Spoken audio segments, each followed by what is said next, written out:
Well, thank you all very much. It's always fun to come here. One of the reasons we've been here so often is because Sandy does such great introductions that I get excited looking forward to hearing from the person he's describing. And then I realize it's me, which makes it a lot more difficult. But those of you who have not been through the new library, you have to go. It is remarkable and brought back so many memories. I first got active thinking about politics and government in August of 1958. My dad was a career soldier and was based first in France and then in Germany. And we actually were in France in the summer of '58 when the French paratroopers came back from Algeria and killed the French Fourth Republic and brought Charles de Gaulle back and created the Fifth Republic, which is today the longest surviving non-monarchy in French history. So here you are as a young kid born in Harrisburg, Pennsylvania. We'd spent some time at Fort Riley, Kansas, and all of a sudden you see a whole government disappear. Then we went to Stuttgart, which was the 7th Army headquarters, about the week of the first Berlin crisis, at a time when the U.S. Army had gone into Lebanon to secure Beirut with tactical nuclear weapons floating offshore. And you really had this sense that all this stuff matters, that countries with bad leadership can get into terrible trouble very quickly, and that the world's very, very dangerous. So in August of that year, I decided that I would spend my life, I was going to be either a vertebrate paleontologist or a zoo director. And after spending several months thinking and praying about things I had experienced, because we'd gone to the battlefield of Verdun in the spring of '58, stayed with a friend of my father, who had, Verdun, by the way, is the largest battlefield on the Western Front in World War I. 600,000 people die in a 9-month period. And we went to, stayed with a friend of my father's who'd been drafted in 1941, sent to the Philippines, served on the Bataan Death March, and spent 3.5 years in a Japanese prison camp, which was captured by a recent movie, The Great Raid. So we would spend the day touring this huge battlefield, about the same number of people as die in the entire American Civil War, die at Verdun. And we would spend the evenings talking about the cost of defeat. I mean, what's it like to be in a prison camp, particularly a Japanese prison camp where if they fed us exactly the same rations as they had, we starved to death because we weren't used to living on the amount of rice that the Japanese were. So all of that led me to believe that I had 3 missions. What does America have to do to survive? How would you explain it to the American people so they would want to do it? And if they gave you permission to do it, how would you actually implement it? And basically, for the last 58 years, that's all I've worked on. And it was striking to me walking through this new library, starting with this terrific movie, which I really recommend to all of you. I mean, it really captures Nixon's experience in life in a way that is very powerful. And what hit me, and I was telling Callista that it's very hard now, looking back past Reagan and looking back past Watergate, to realize that for somebody like me who was just beginning to learn the business of politics and public policy, that from 1952, when he became the vice presidential nominee and survived a smear with this extraordinary checkered speech, which is well worth your watching the whole speech, because it's one of the great examples of somebody who rose to the occasion and who basically eliminated his opponents in one speech. From that point on, till he resigns in '74, he is the dominant Republican in the country. Eisenhower is a great national leader, but Eisenhower is not a partisan leader. Eisenhower is an American leader, and he deliberately used Nixon as vice president. And there's a terrific new book out about his apprenticeship with Eisenhower, which totally changes how historians will have to write about Nixon's relationship to Eisenhower, because it was a very intimate working relationship for 8 years. And he routinely worked with Eisenhower very close, much closer. The left wanted this model that Ike was up here and then Nixon's this bad guy over here. Well, it turns out it's total baloney. That in fact, Eisenhower and Nixon worked very closely together. Nixon learned an immense amount from Eisenhower, who's one of the great leaders in American history. And Then Nixon runs for president.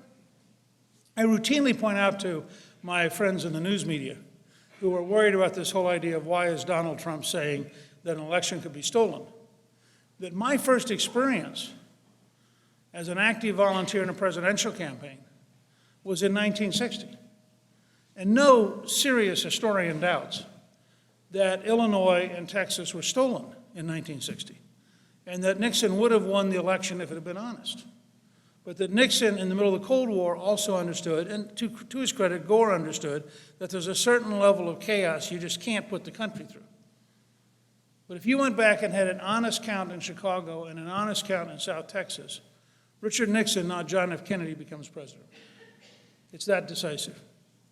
Then, of course, Nixon, very unwisely, out of impatience, runs for governor of California, totally underestimating Pat Brown, a politician who the news media thinks of as a great politician until he loses 4 years later by over 1 million votes to Ronald Reagan.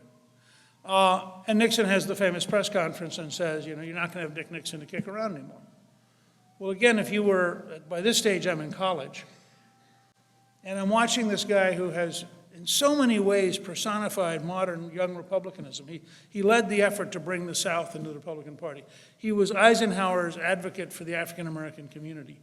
He was doing all sorts of things that made you feel good about the notion of creating a modern, future-oriented Republican Party. And then, of course, along comes Goldwater. And a very key moment, Nixon, a point I try to make to some of my friends who don't quite get what we're living through right now, Nixon's willingness to stick with Goldwater is the key. It's the foundation of his ability to get nominated in 1968. Because he's a party loyalist. And he says, hey, the voters picked Goldwater. I think Goldwater, therefore, must have won the nomination. If he won the nomination, then he's the head of our team. I'm on our team. None of the guys who bolted and left Goldwater were considered seriously in 1968 because they hadn't paid their dues. And parties have a long memory. They don't particularly like traitors. And so it's a fascinating lesson. Nixon comes back, and I think, and Pat Buchanan has a great new book on the comeback. It's a really well worthwhile reading. And Nixon comes back, and two things happen. One is the Vietnam War gets much worse. And in that process, the country starts looking around for who knows enough that you'd trust them with the presidency in the middle of a war. And the person who was the front runner, George Romney, governor of Michigan, who had been a very severe critic of Goldwater, makes the mistake of coming back home from Vietnam, and he had endorsed the war until the political pressure of the anti-war side got pretty strong, and he began to be critical of the war. And in a famous interview in New Hampshire, a reporter says to him, what happened? I mean, why did you switch from the position you took when you first came back from Vietnam, which was for the war, to this new position? And Romney says, one of those great examples of how a very small number of words can change history. Romney says, well, you know, the military sort of brainwashed me. Now, the average person has a very low tolerance for the idea of a president who was brainwashed.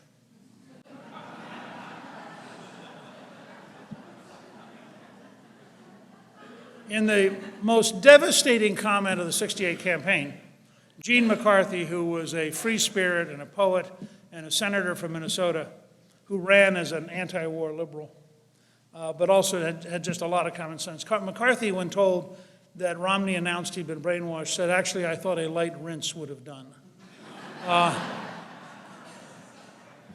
And Romney disappears. And so you begin to see this process. Meanwhile, Reader's Digest has asked Nixon to write a series of very important foreign policy articles, and Reader's Digest sponsors Nixon going around the country talking about foreign policy to very senior people. And you begin to see the emergence in '65 and '66 of Nixon. Broder does a book on the '66 campaign, and he points out that Nixon is campaigning everywhere. Now remember, he's given his last press conference. He's really not ambitious. He's really not going to run for president, but he does happen to be like in 75 sites in September and October. Because he's a party loyalist, of course. and he's collecting IOUs everywhere he goes. And then, and I lived through this. This is why it's so vivid to me to go through the exhibit. For reasons I cannot fathom. A little bit like occasionally Donald Trump will say something and you sit there going, why would you do that?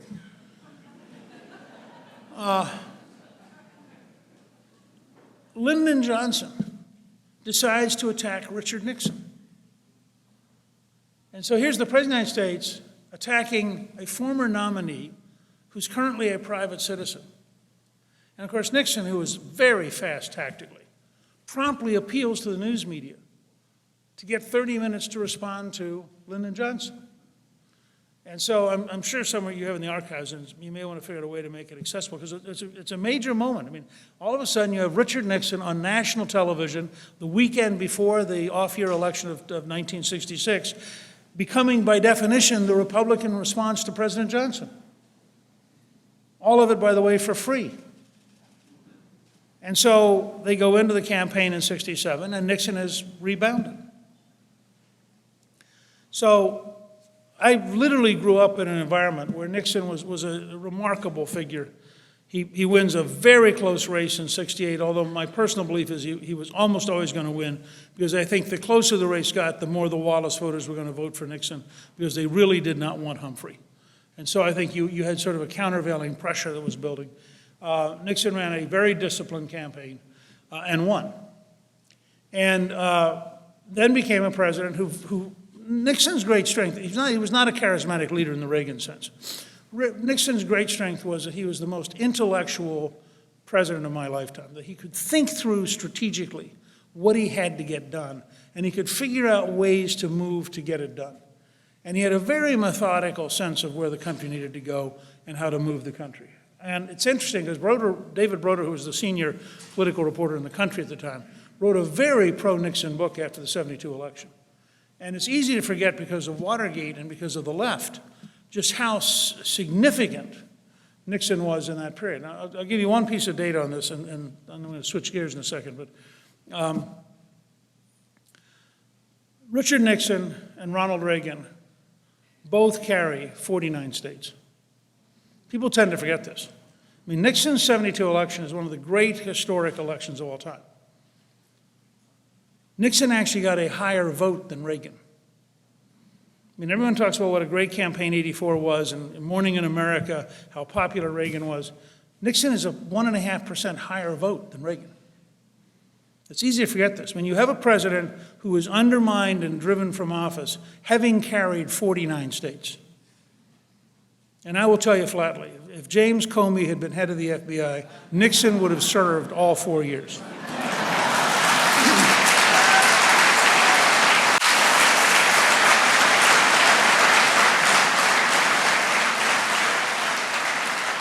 I mean, you want to compare an 18-minute erased tape with 33,000 erased emails. I'll be glad.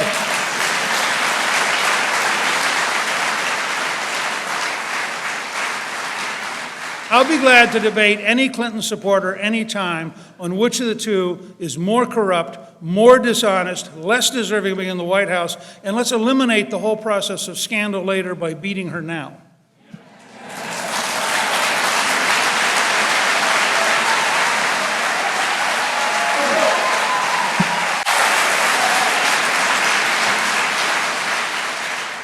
So now, and by the way, a great deal of what I learned about politics came from studying Nixon. He had this magic ability. He could give a 29-minute and 30-second speech off the cuff without a clock. He somehow in the back of his head could keep score. He and Reagan both had this remarkable discipline about delivery. And Nixon was a great litigator. I mean, he won a number of Supreme Court cases during the periods between public office. So now I'm going to take you to my new novel, which, by the way, actually indirectly is tied to something Richard Nixon did. One of the reasons the left hated Nixon was Nixon had the courage to prove that Alger Hiss had been a communist agent. And the left never forgave him. Because it's a little bit like the John Podesta email that we saw 2 days or 3 days ago, where he was really disappointed that the San Bernardino shooter had a Muslim name, because it would have been so much better if he'd had an Anglo-Saxon name, because it's so embarrassing on the left if it actually turns out it was a Muslim who killed people, because that's not the story they want, and they would really like it to be a right-winger, which is why, by the way, after the firebombing of the North Carolina Republican headquarters, NBC News last night did a story about the danger of Republican violence. I mean, you cannot overstate, worse than anything Nixon saw, worse than anything Reagan saw, you cannot overstate the bias of the propaganda system that we call the news media. We ought to call it the propaganda media. It's not the news media.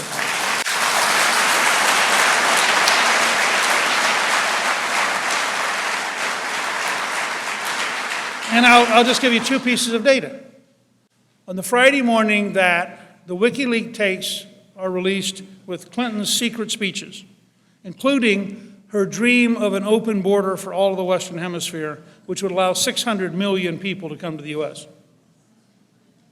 and an 11-year-old tape in which Donald Trump is pretty stupid. I mean, I'm not going to defend it. It's a stupid tape.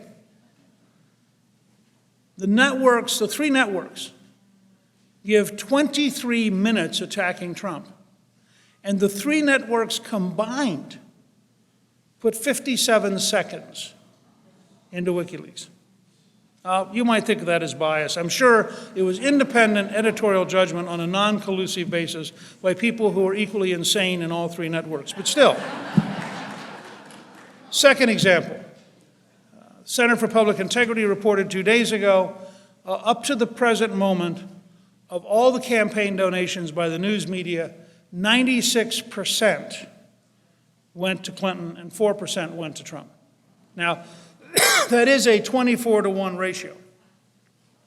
I'll let you decide whether a system which is culturally 24-to-1 in one favor is biased, or if it's just that they know the truth and they're telling the truth and the truth happens to be Hillary. I remind people, the media is not for Hillary. The media is Hillary.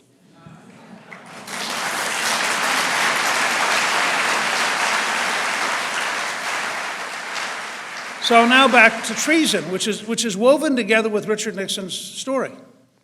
Nixon has the courage in the late 40s to go after Alger Hiss. Alger Hiss is integral to the establishment of that period. And the establishment rallies around him, including the former Secretary of State, Dean Acheson. And they all say, he's a great guy, he's a wonderful person. How can you say he's a communist agent? And Nixon wins the case, proves, in fact, that Hiss had committed perjury. But of course, on the left, everybody, even today, you can have a whole range of tenured faculty members who will explain to you that that's really not fair and he really wasn't a communist agent, and et cetera. So in 1991, the Soviet empire collapses. Arguably Reagan's greatest achievement. Although if you're a left-wing historian, you know it collapsed because of Gorbachev, because he secretly always wanted to belong to a Rotary Club and he knew he couldn't do that if it was a dictatorship. But in any event, the Soviet empire collapses. And for a brief period of time, we have access to the Soviet archives. Well, it turns out at Yalta in 1945, Alger Hiss goes to a secret meeting with Stalin late at night, in which Stalin gives him the highest civilian medal of the Soviet Union for his services to the Soviet Union. Now that's, I think, fairly solid evidence. And there's a book called American Betrayal, which outlines all of these examples. It turns out that there were probably about 500 Soviet agents in the American government in the late 40s. That what the left wants to call the Red Scare was, in fact, a genuine red threat. And that the effort to clean it out was real. It started under Truman, went on under Eisenhower. It was not a game. It also, by the way, tells you how utterly insane Hillary Clinton's use of emails was, because it was a total violation of the integrity of the national security system. But back in the 40s, you had the same thing going on. You had these people who were genuine, dedicated, sincere communists. So after I looked at this material, I asked myself the question, what would it be like if we had 2 or 3 senior Americans who were in fact dedicated to ISIS or Al-Qaeda or Islamic supremacism, but pretending to be loyal Americans. And if they were in the FBI, the Department of Homeland Security, the National Security Council, I mean, how much damage could they do? And so Treason captures that notion and walks you through the kind of problems that we might have, and does so in a very action-packed. I wanted to write it as a novel because I want to make it exciting and interesting and dynamic to read, and in the process you learn about terrorism, and you learn about bureaucracy, you learn about politics, but you're learning in a very fun kind of way. I've had a number of people come up to me and say that it is, they were so engaged, they were up till 3 in the morning trying to figure out what happens in the next chapter, which we took as a great compliment. Now, I will also warn you in advance that an action-packed terrorism in the U.S. novel that involves treason and traitors is a little disturbing.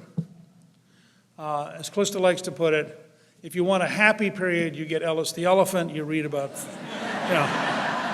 you read about American history to 4 to 8-year-olds. But if you want to be really scared, you pick up Treason and the predecessor, Duplicity, and they'll sort of carry you down a different road. So we've been out on a book tour together, but we kind of do this. I mean, she has this happy little elephant over here going, hi, the world's really cool. Because why would you scare 4 to 8-year-olds, right? Meanwhile, I'm over here going, and when you grow up, waiting to see how bad it's going to be. And that sort of captures how we're doing this thing. So anyway, 1 or 2 last comments, I guess, and then we're going to toss it open. I think Sandy will give everyone a chance to come and ask questions. We're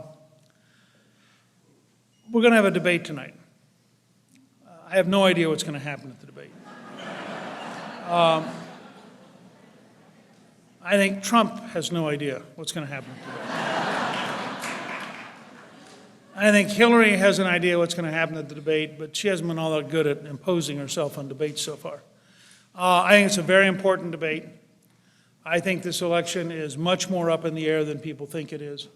I talked the other day to somebody who was part of the Brexit team in Great Britain, where they were told by the elites, you had to vote no, you had to vote no, you had to vote no. And on the weekend before the vote, all of the major polling groups agreed Brexit would lose, and it won. I talked recently to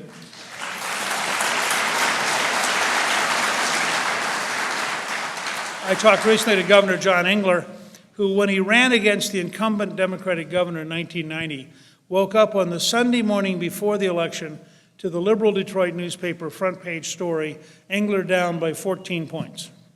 He won on Tuesday. So part of this is just the news media desperation to convince us. I don't know that the African American community will turn out for Hillary at the same level that it did for Obama. There are a half dozen to a dozen states where if they don't turn out in the kind of numbers they did for Obama, she is in trouble. I don't know how many Americans there are, and I'll bet almost every one of you knows somebody who will tell you privately they're for Trump, but ask you not to tell anyone else.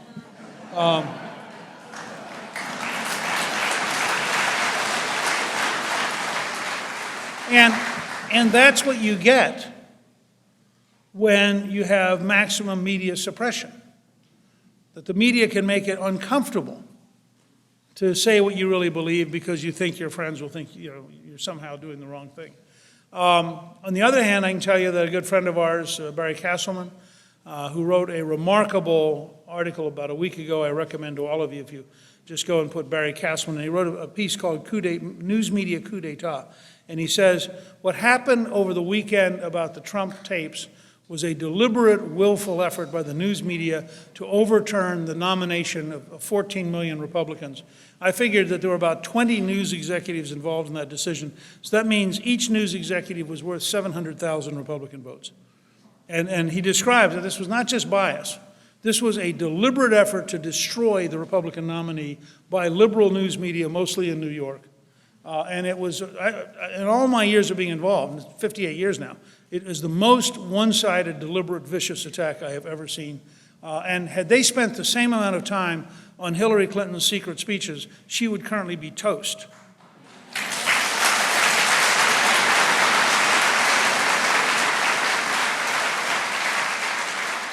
So the next 3 weeks are going to be amazing. The only comment I'll make, and I've said this publicly, so it's not a surprise to the Trump campaign, I think we get two versions of Trump.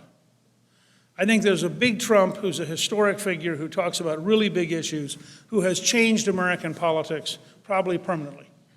He's raised an awareness about treaties involving trade. He's raised an awareness about our southern border. He's raised an awareness about cleaning up Washington.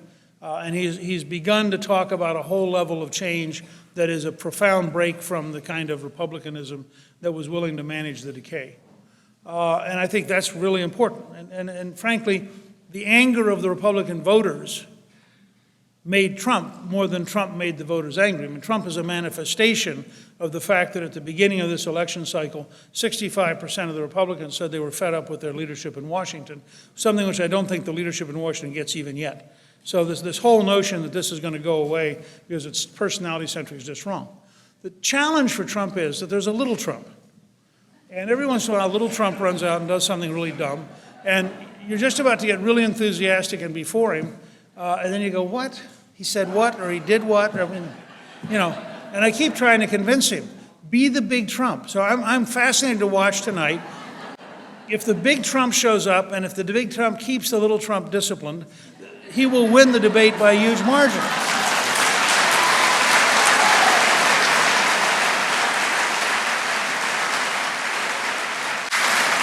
So one final comment, which may not mean anything, but it's fascinating. Barry Castleman sent me a note the other day. He's based in Minneapolis. He said, based on conversations with friends around the state, there are hundreds of Trump, Pence yard signs. And they have found one Hillary Kane yard sign. Now, Minnesota is a state that ought to be going Democrat by a big margin. The polls show it's about a 3-point race right now. My personal belief is that almost, if it's a telephone poll, Trump will get 4% more than the current poll. If it's a computerized poll where you don't have to talk to a person, you'll notice in almost every case, Trump does better in a computerized poll because people will tell the computer what they won't tell a person.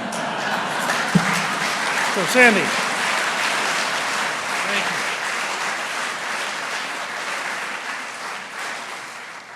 The Speaker has agreed to do a few questions, so I'm going to ask the first one, but my colleagues will circulate among you, so raise your hands if you have one. Mr. Speaker, the news has a lot about our efforts in Mosul today. It seems to me that had Obama and Clinton not deserted, we wouldn't be back there trying to recapture it today. Do you agree with that? Sure. Look, I mean, first of all, you know, the current news media cycle will be we're on offense in Mosul, which is true. You'll notice, by the way, that, I mean, I'm very curious whether they are wearing sneakers, flip-flops. I mean, since we don't have any boots on the ground.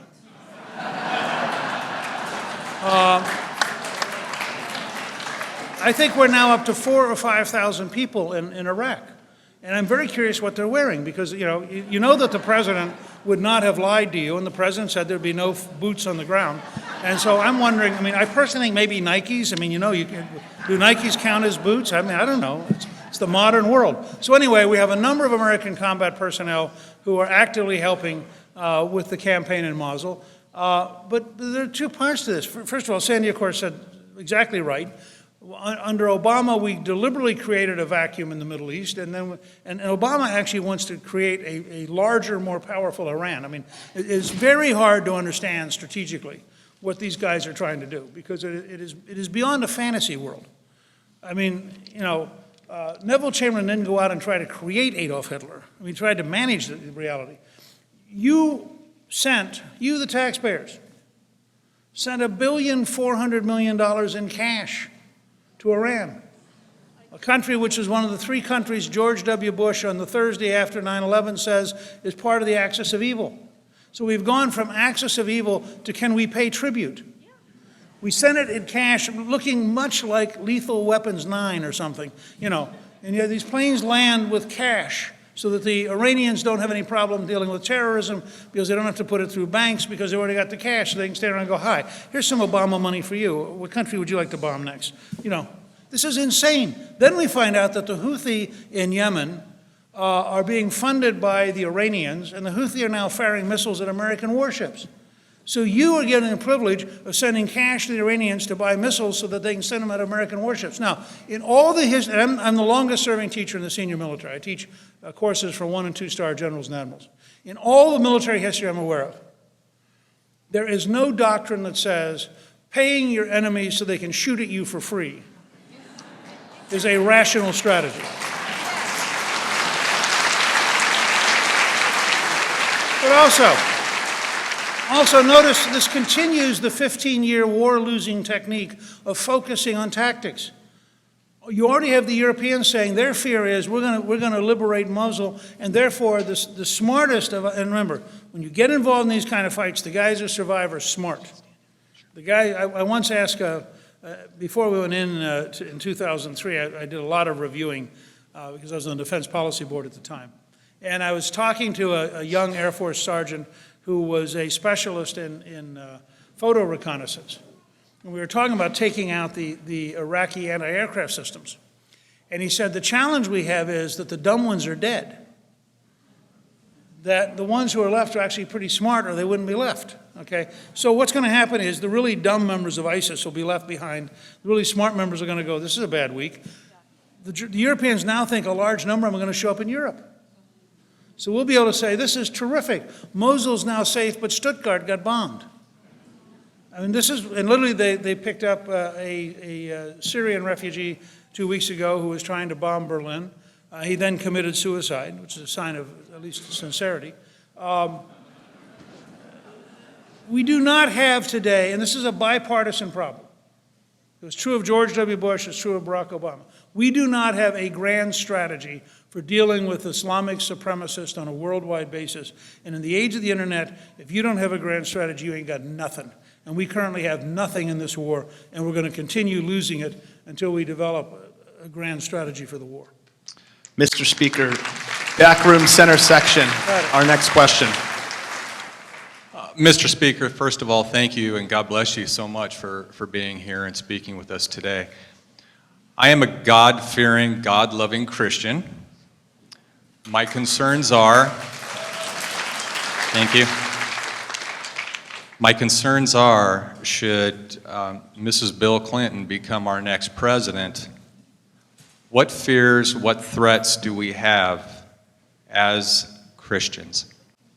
Well, you ought to have a lot of fears. I mean, first of all, if you read some of the emails in WikiLeaks, they're clearly anti-Catholic and anti-Christian bigots. I mean, you know, the one bigotry that's tolerable on university campuses today is anti-Christian. If you read the emails that denigrate both the Catholic Church and fundamentalists, because one of the points of the emails is that the Catholic Church is socially acceptable and the fundamentalists aren't, but they're both crazy as far as the writers of these emails are concerned. You read that stuff. Imagine somebody had written that about Muslims. They'd have been fired that day. But it's okay in the Clinton camp to be an anti-Catholic bigot.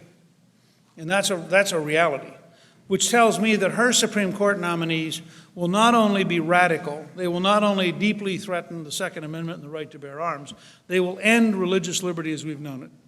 And you see this in the new Massachusetts State Commission on Transgender Language, which is looking at the question of whether, what are the right pronouns to use. Which could, it's not beyond imagining that in the not too distant future, some state government agency, maybe in California, will decide that the term "Our Father" is inappropriate and will decide to rewrite the prayer that Christ gave us on the grounds that you now have to have an R neutral, you know, I have no idea what the term would be. But this is the kind of thinking that's going on the left. The left today is a totalitarian movement willing to use the power of government to impose by force its radical beliefs and to tell you what you are and are not allowed to say. And it very much resembles the French Revolution in the 1790s in their effort to literally wipe out the language of traditional Christianity. And this is true on campuses. It is true among in some of the state governments. It's a very serious threat. Next question, sir, off to your right. Yes, I'm a recent immigrant from Canada, so I have a great appreciation for where I am right now, I'll tell you.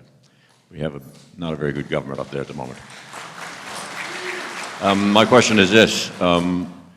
How serious is the infiltration of the Republican Party by fifth column operatives from the Democratic Party?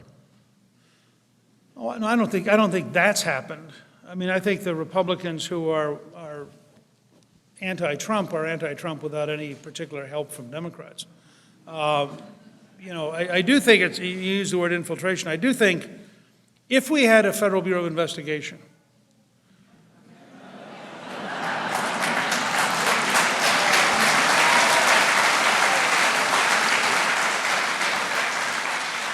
they would by now have opened a case against the guy who's on videotape explaining how they used threats of violence to stop Trump in Chicago.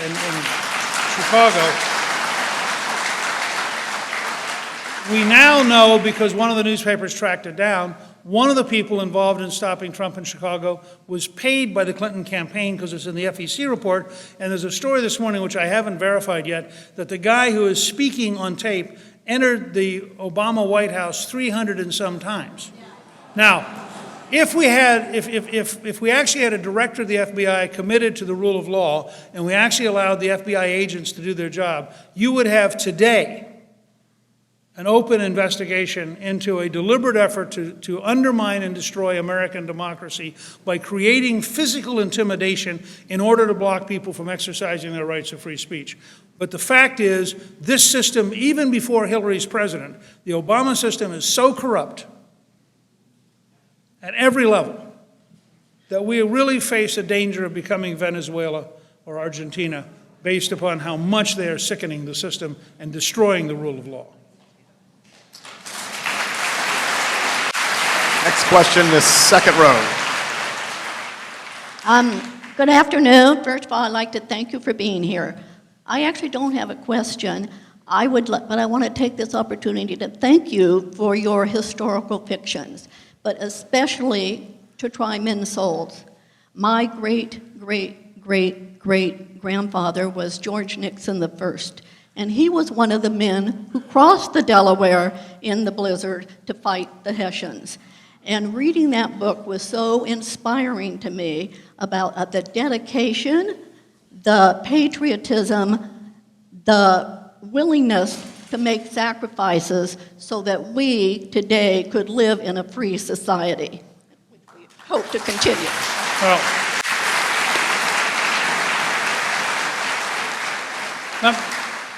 let me say to all of you, first of all, of course, Ellis the Elephant covers George Washington in several of the books. And we did a movie recently called The First American, which is a documentary about George Washington that we're very proud of. But for any of you who start to despair, remember that in 1776, the year of our Declaration of Independence, the American Army goes from 30,000 people in Brooklyn in September and collapses until on Christmas Day, Washington has 2,500 people left, less than one out of every 1,000 Americans, the 3 million Americans in the colonies at that time. So less than one out of every 1,000 is still there. They cross the river at night in a snowstorm, march 9 miles, crossing 2 ravines, one of which they didn't know was there, and arrived 4 hours late, but the snowstorm was so enormous that the Hessian Guard, the German mercenaries, did not have their guards out because they knew in a European winter that no European army could have moved, and they forgot what Americans were like. They surprised the Germans. They capture 800 Germans for the cost of 1 American dead. They run like crazy across the river before the British Army can get there. And that victory is enough that within 3 weeks there are 15,000 volunteers. They then recross the river and gradually drive the British Army back out of western New Jersey. That night, Washington was convinced, was the crisis of the entire war. If they didn't win a victory that night, and so as a result, the password that night was victory or death, and they meant it. So whatever the outcome of the election this year, whatever your concerns about America, we come from a people who have been in very tough times. To Try Men's Souls, I think, does an extraordinary job of telling that story. and reminding you that in the end, this is sort of what Nixon says in a number of the quotes in the new wonderfully modernized library, that in the end it's about the human spirit. And if we have the courage to keep going, it's amazing what we can achieve. Next question. My name's J.R. Nichols, and I actually have the traveling memorial for the entire global war on terrorism that goes from Beirut to current day. So I represent 10,568 of our fallen heroes and victims. I just want to ask you, do you believe that Trump has the ability to garner the support necessary to stabilize, or as best possible, stabilize the Middle East throughout not only our military, but within foreign properties? Well, as you put the question, I have no idea at this stage. I think it is possible to create a strategy that leads to a relatively manageable Middle East. I think it's a gruesome process. I mean, people need to understand, this is a region which is very, very violent. And we've adopted this model that says, if you are a secular dictator who is not a threat to us, we're going to overthrow you. So we create a vacuum so people who hate us can get to try to be in charge of your country. And then we're shocked that it doesn't work. We did it in Libya. We tried to do it in Egypt, and luckily for us, the Egyptian army said no. I mean, if the Egyptian army had allowed the Muslim Brotherhood to complete the Islamization of Egypt, we would have been in enormous trouble. We're able to back the King of Jordan, who, again, has a very tough secret police. I mean, this is not a nice neighborhood. And so if you're prepared to be realistic about it, you can probably manage it, but that doesn't solve it. The larger question of the global war with Islamic supremacists is a different problem and requires us to really rethink here at home, as part of the purpose of my two novels, Duplicity and Treason, is to get across to people, look, this stuff is real. You're going to have to come to grips with it. I don't know how many Orlandos or attempted bombings in New York or killings in Santa Barbara or shootings at Fort Hood we're going to have to finally realize this stuff is not going away.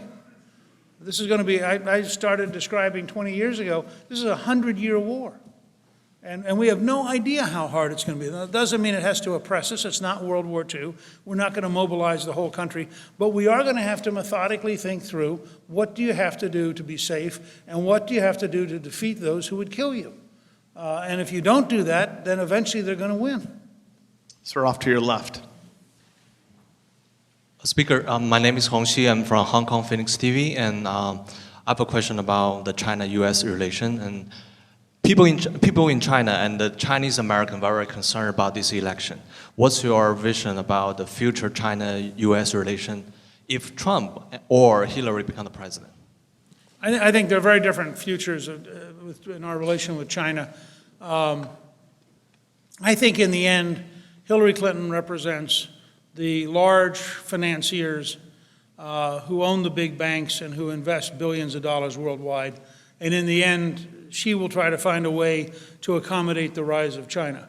I think Trump will be much tougher. When you have a report, for example, from the Director of National Intelligence Staff about a month ago, that China last year stole $360 billion of American intellectual property in 1 year, $360 billion, more than our total sales to China.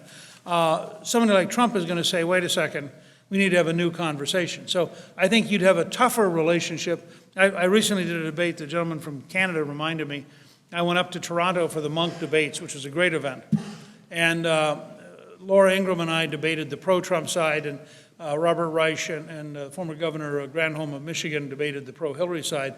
And the 3,000 people at this debate, and just before the debate, they have a vote. And it is 84 to 16 against Trump. And so I got up and I said, let me say, first of all, if I were Canadian, I would be more comfortable with Hillary, because Donald Trump is going to be very pro-American. And you haven't had to deal with a president who got up every morning and asked, is it good for the United States? And that's going to inevitably lead to friction, because there are a lot of things that aren't good for the United States that we've been tolerating. So if I were a Canadian, I would rather decay with Hillary than watch a resurgence of America with Trump, because the American resurgence is going to be noisy and messy, and you're going to have an even bigger, stronger, more powerful neighbor than you currently have, whereas with Hillary, you'll have a weaker, less effective neighbor, and you have to decide in the long run, is North America safer with a declining America, or is North America safer with a re-emerging America? But in the short run, it will be more uncomfortable with Trump than it will be with Hillary. And I say that we were just in Rome, and we were in Kiev recently. I say that to the Europeans all the time. You know, if you get Trump, you're going to get somebody who gets up in the morning and says, what's good for the United States? Not what's good for Ukraine, not what's good for Italy, not what's good for any place except the United States. Well, they're not used to dealing with that. And it's very sobering because they don't, you know, I mean, we pay 72% of the military cost of NATO. There are 27 other countries in NATO. Now, some of them are tiny. I mean, I don't expect the Danes next Tuesday to create, you know, a 6-division army. But they could do better than the current investment. And so that's, to get the changes we want, there will be friction. If you're on the other side, that friction will seem threatening. And that's just a reality, and it'll be true with China as well as with other countries. Next question, back of the room to your right, sir. Hi. So you're preaching to the choir. Fox is preaching to the choir. How do we get the mainstream media to report on this? How do we get the rest of America to know?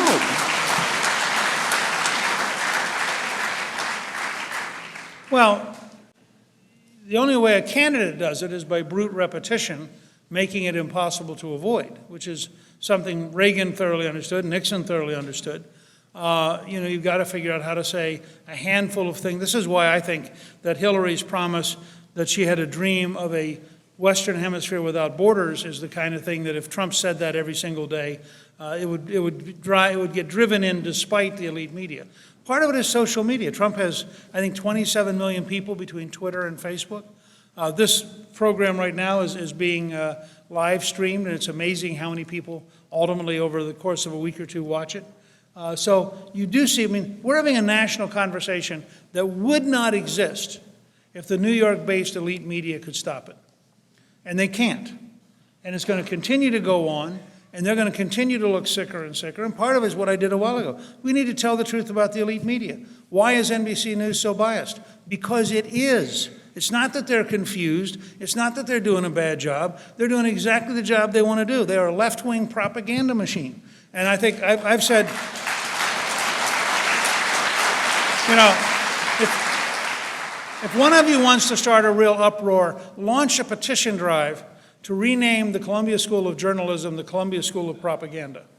And you'll get the point across. This is all propaganda. This is like reading Izvestia and Pravda in the high peak of the Soviet Empire. And you saw that the Friday they decided to destroy Trump. That wasn't covering the news.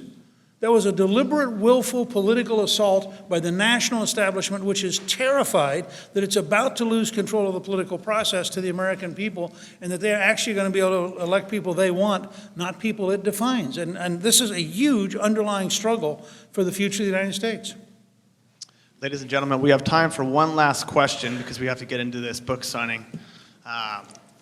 So our last question will be here. Mr. Speaker, thank you so much for being here today and sharing your wisdom and insights.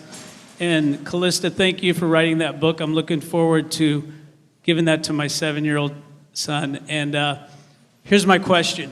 When Donald Trump asks you to be in the cabinet, what position are you going to be interested in?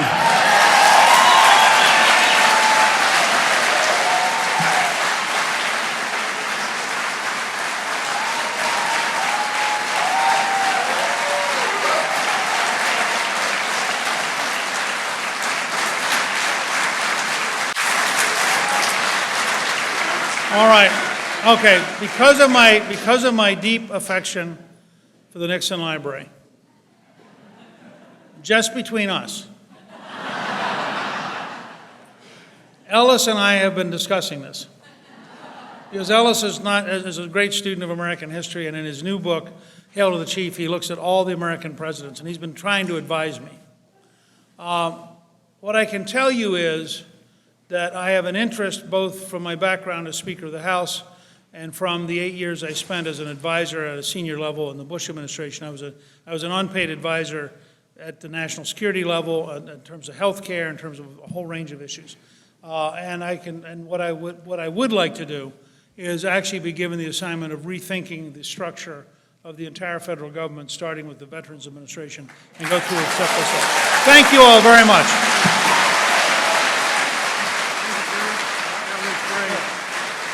Thank you, Mr. Speaker. Thank you for your very positive comments on the Richard Nixon legacy, presidency, and legend. And thank you for your comments on the new Richard Nixon Library. He's headed, along with Calista, to the lobby to sign your books, so get them and meet him. Thank you for coming. God bless America, and God bless all of you.